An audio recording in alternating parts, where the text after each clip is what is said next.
Hello, it is me, Princess Funhead, son of Space Time! And today, I want to talk to you about Maya 3D, a wonderful computer animation software. Maybe if you're open source like me, you think of Blender. That's cool too. But more importantly, I want to integrate a concept called the Veil of Maya. The Veil of Illusion. That has been pulled over our spiritual bodies to give us these cool four-legged ones. Four-legged? Anyways, what do you think of when I say the following words? Throbbing, wrestle, contraction, expansion, flowing. That's right, the heart. The most mysterious, no, just number one on a long list of very mysterious organs that make up these 3D bodies we call human. What the heck makes it go, man? We still don't know that. That is so exciting. We have no idea. The heart has its own brain. It's banging out a rhythm, man. Drum circle at the heart. Everyone's invited, but we don't know why. That's awesome. I would like you to imagine, just for the purposes of this video, your creator, man or woman, however you want to imagine it, standing around you like the scene in Ghost and just pumping your heart individually. Every beat, every second of every day.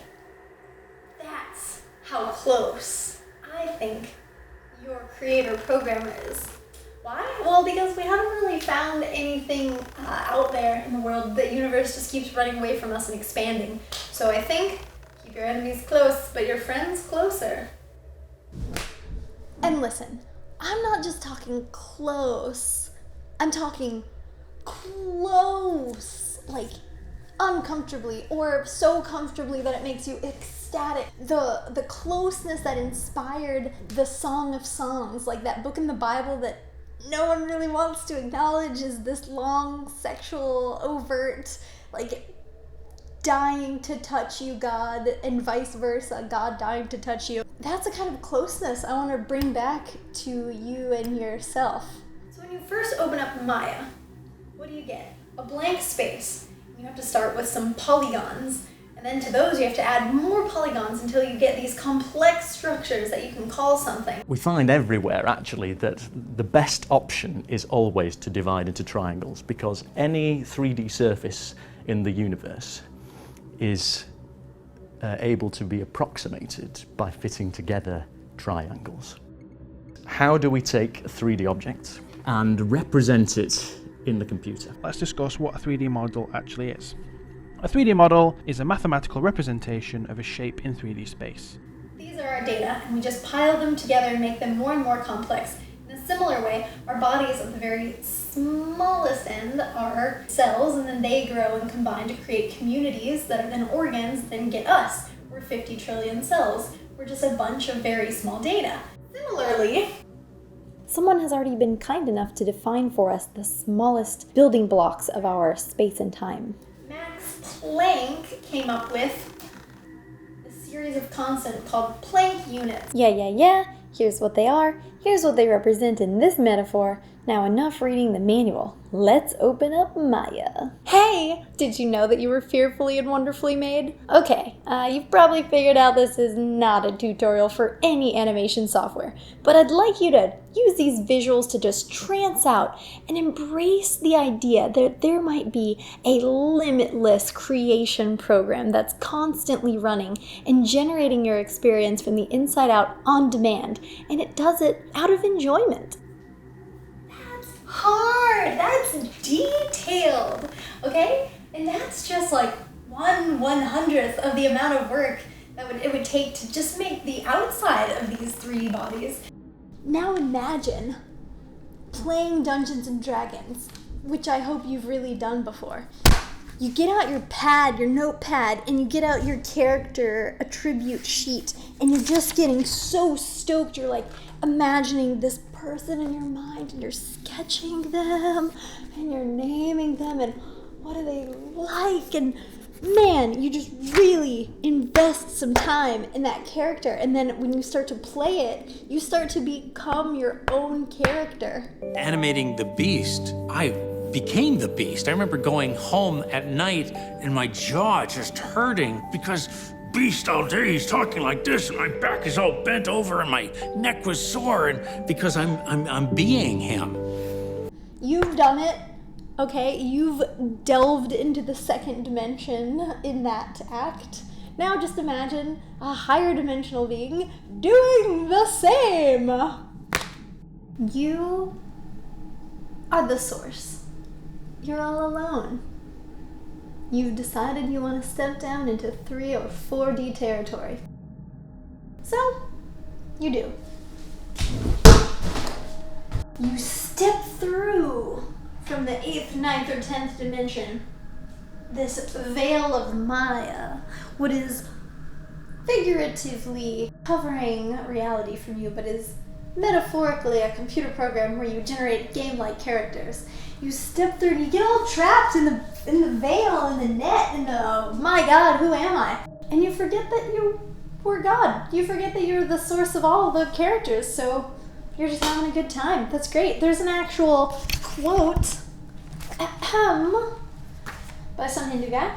The creator of Maya projects the universe and by means of Maya becomes entangled in it as a separate entity. So that's us. We're the entities. We're the little individualized souls, but we're all really cool characters.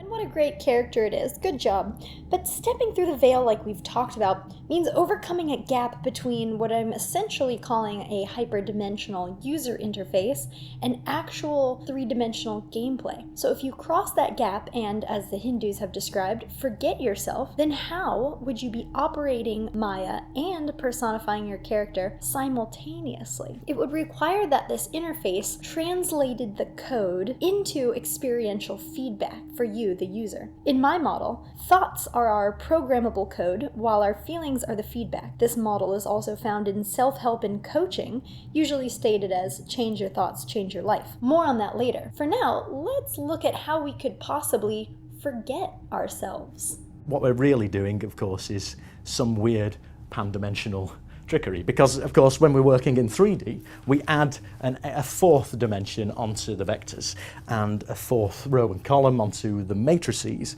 and we're doing a sheer operation in 4-dimensional space which casts the shadow of its object back into 3-dimensional space as a translation. I'm just a man dreaming. I'm a butterfly.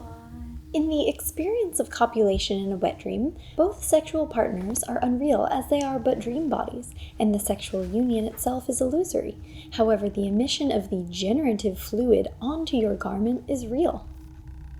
Thus, Maya is invisible, but this universe which is its effect is visible. There I am talking, and here's what I'm saying. I want to get you to climb a corporate ladder that matters, at the bottom of which we have physical realism, the commonly accepted thought that nothing exists outside of matter. But as we ascend this ladder through understanding and exploration, we approach the antithesis of that concept, which is that nothing physical exists objectively or of or by itself, and that actually anything physical that we experience is created on demand by quantum processing. Thus, everything we see is just evidence of something in motion. So I'm further saying that the game hasn't ended, that this co-creative process is still actively happening in your life even as you're sitting on your butt watching this YouTube video. What makes me say this? A couple of things. Epigenetics, which is being popularized right now by Dr. Lipton, Dr. Ornish, Dr. Emoto, who you might remember from the putting good feelings on water experiment, is the most exciting premise because it says that our human genome, which by the way is no larger than a common roundworm, is not the dictator of our character display. It's not the dictator of our life from birth till death.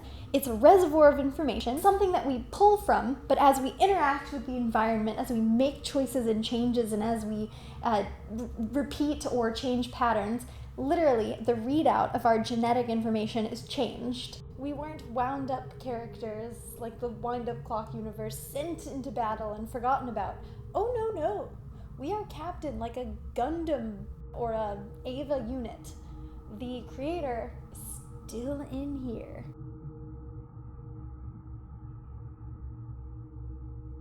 In him we live and move. Don't forget, this shit's biblical. Deal with it.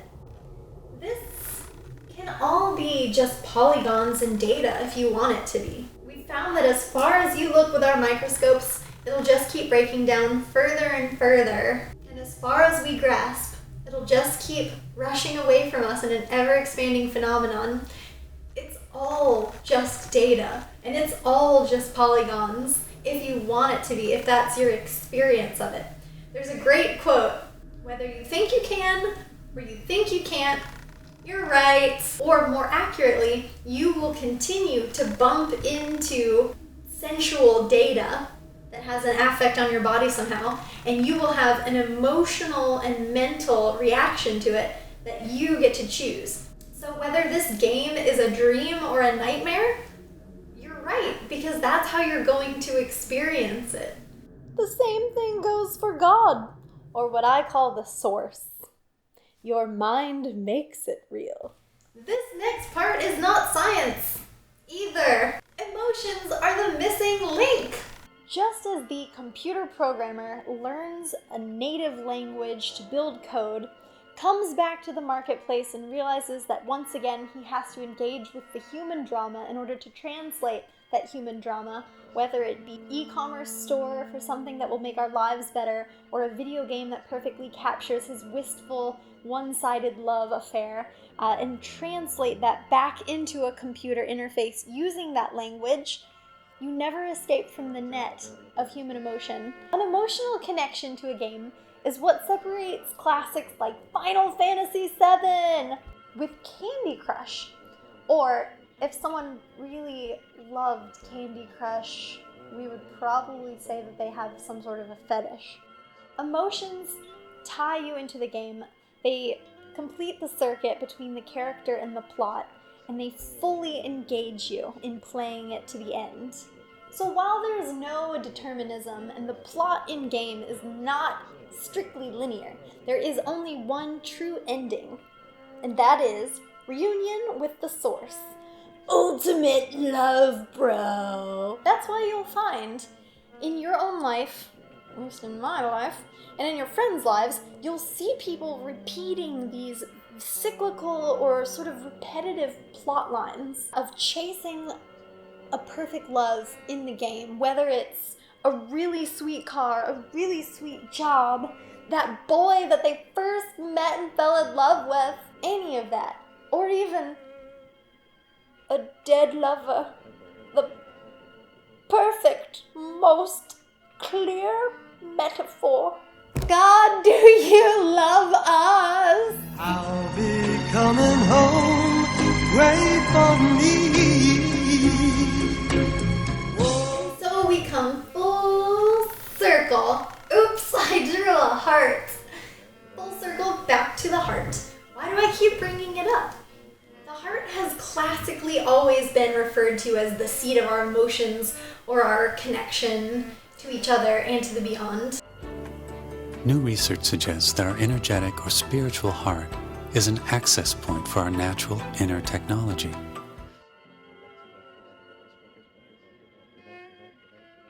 I'm clearly trying to convince you that we are but player one, the brain, in this arcade game body of ours, but that player two, the heart, hasn't gone, he's just waiting for more quarters so he can keep playing with us. When you do play this game with love, you feed player two, you get the assist, and the game runs much smoother. The way I see things is not so much the weight of the idea itself, but the way in which the idea affects your behavior in the here and now. So if you think that we're just dumpy poop bag ape men, it doesn't really give you that much reason to treat your fellow ape men with love. At least not a real deep driving reason. However, if you feel that your fellow men are also source energy plugged into this freaking interesting Matrix game, also co-creating with their source, sharing energy with you and forming the game around you and influencing and giving you more choices,